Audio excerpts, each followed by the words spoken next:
You've clicked on this video because you're looking for pro tips even beginners can execute, and I won't disappoint. If you use the supplies I recommend in conjunction with my pro tips, you'll have a flawless, beautifully wrapped gift you will be proud to gift. So let's get wrapping. We're going to start off by talking about the supplies that I recommend. Sharp pair of scissors, high quality paper with a grid on the back, gift wrap, Scotch brand tape, and I like to dispense mine into a desktop dispenser and your gift. I'm going to have all of these supplies linked in the description box below. The first step will be to measure out your paper. You're going to lay it on its end, count 1, roll it to its side, count 2, roll it onto the other end, count 3, and roll it onto its other side, count 4. Then you are going to allow yourself a couple inches of excess paper and you're going to cut that off.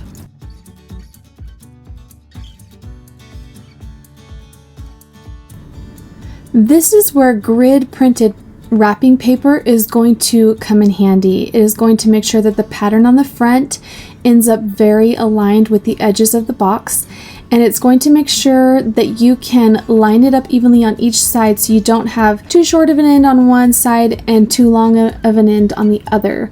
So this will help really center it. The next pro tip is going to be pull taut, crease, and tape. This is going to be your best friend, as well as taping as you go. I am not afraid to use lots of pieces of tape on my packages, but my packages turn out beautifully and they are very taut and crisp, and this is going to deliver you lots of great results. So here I like to roll each end and pull taut and crease the edges with my fingers, making sure that everything is smooth and in place before I crease. And then I just roll it onto another edge and crease again.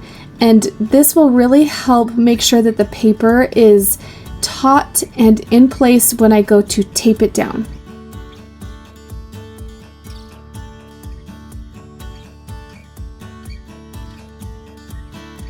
Another pro tip is to have your seam meet up at the edge of your package that you're wrapping.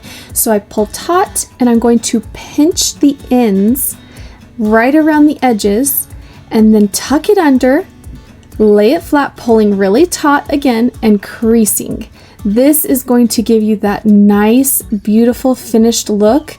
It'll look very seamless because people don't even know that the seam is on the edge. It's going to create a flawless look. Again, tape is your best friend. The reason I like the gift wrap Scotch tape is because if you really don't want to see the tape, if you rub it enough, it will turn the most invisible out of any tape on the market. Now you're going to fold in your sides.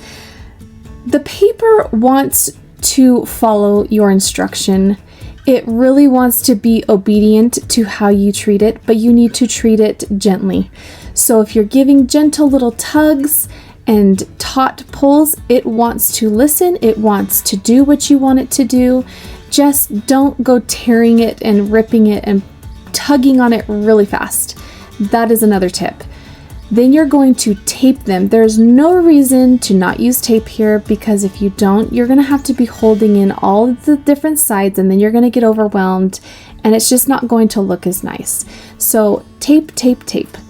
Then you're going to meet these ends up against the package that you're wrapping and you're going to crease. The better the crease, the nicer the outcome. Now I'm going to flip it over, do the other side. As you can see, my paper overlaps in the middle, which sometimes happens, sometimes it doesn't. If it does, you want to fold and crease the side that is on the underneath and then move to the other side and crease.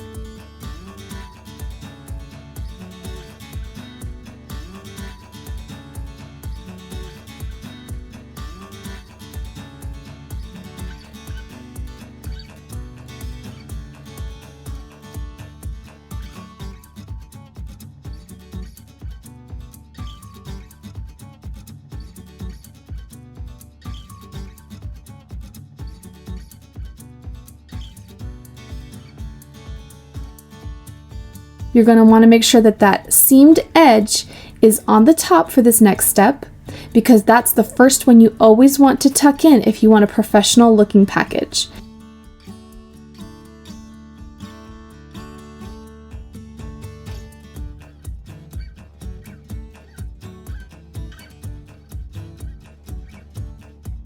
You're going to trim off any excess so that you don't have to worry about that.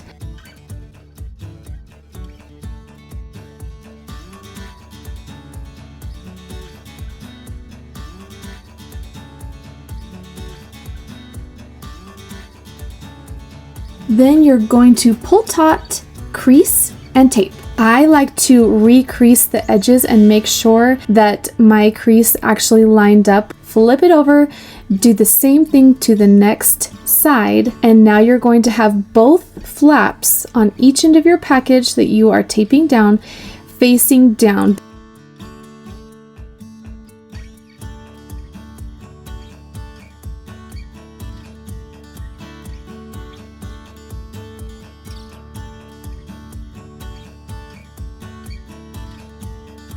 Now my paper is a little long, so I decide to meet my point at my package and crease there. It usually turns out fine. And then you're going to pull taut, crease, and tape.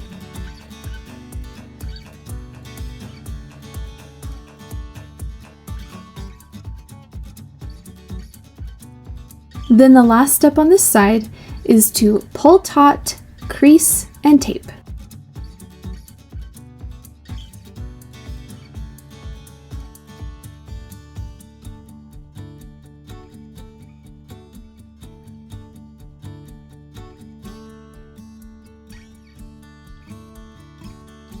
We're now moving on to the other end, and we're going to repeat the same exact steps. I'm going to place a piece of tape on the edge, pull taut, and I'm going to tape it down, making sure that nothing is bunched and everything is smooth and my edges look taut. Then I'm going to get more tape, do it to the other side, and then again, because my layers overlap, I'm going to make sure that I crease the bottom layer first, then crease the other side.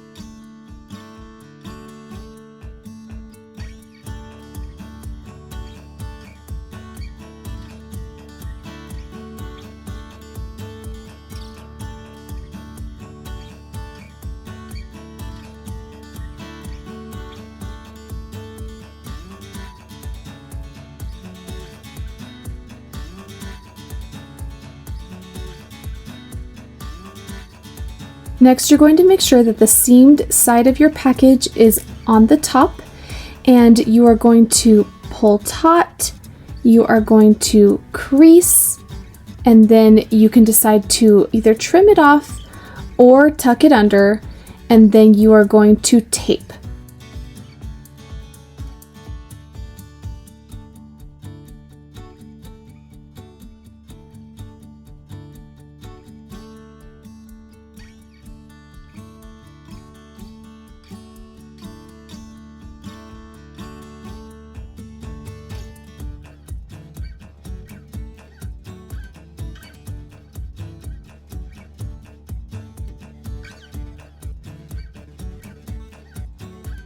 And again, pull taut. This time you're going to tuck it under and crease it. Crease your edges as well. And after you have tucked it under, then you're going to tape.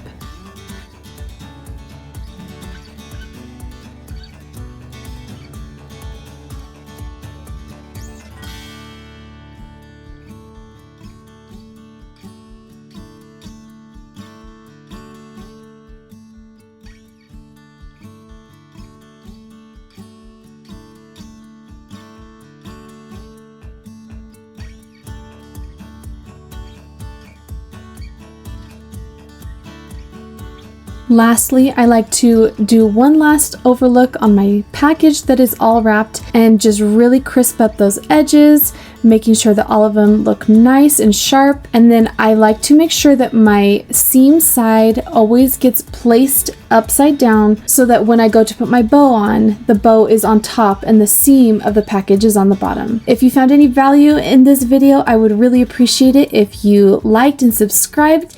And until next time, take care. Bye-bye.